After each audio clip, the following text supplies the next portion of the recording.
Hi, my name's Kyle Rogers, and today I'm going to be talking about alternative rock. Some of its origin, how it came to be more popular, and some of the bands today, and kind of like why I like them. So, alternative rock music is really just a name given to rock music that didn't fit any other genre, like hip hop or pop. However, like the technical meaning of it is usually just any rock music that descended from punk rock, and a lot of it, rock music today, has been classified as alternative rock music, even though it kind of doesn't really fit its true meaning. So, alternative rock is more just like an umbrella term for the subgenres of like indie rock, folk rock, punk rock, pop rock, and there's a whole bunch of other ones that are kind of not really popular. So, one of the biggest genres is indie rock, and indie rock is kind of like small bands that form in garages and get picked up by independent record labels that are on real small budgets and just not really trying to make mainstream popularity, but wouldn't mind it because of the money. So indie rock or alternative rock can be traced back to 1960s with bands like Iggy and the Stooges and I think it was Ultraviolet. So a lot of the music labeled as alt rock kind of started in an underground origins in the scenes of Seattle,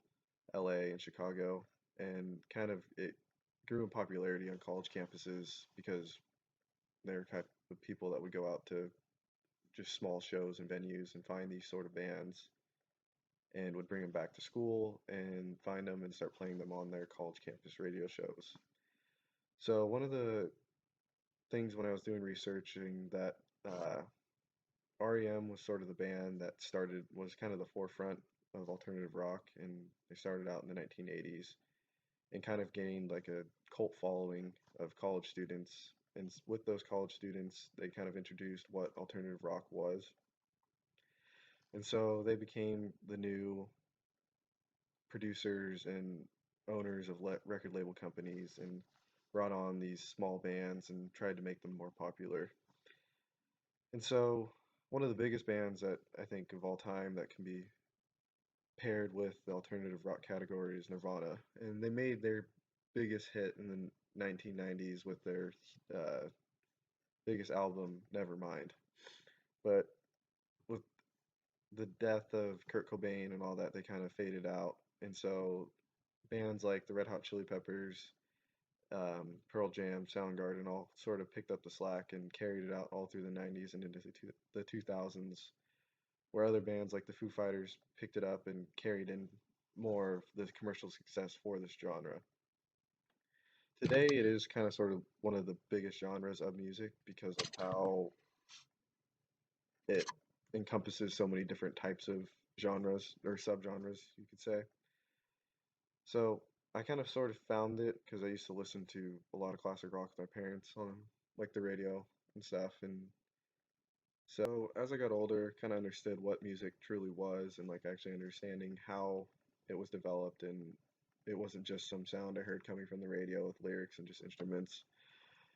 And so I kind of started like figuring out what I liked, and alternative rock really caught my attention. And once satellite radio became a huge thing in the early 2000s, um, I found the station Alt Nation, and they kind of turned me to more of what alternative rock was.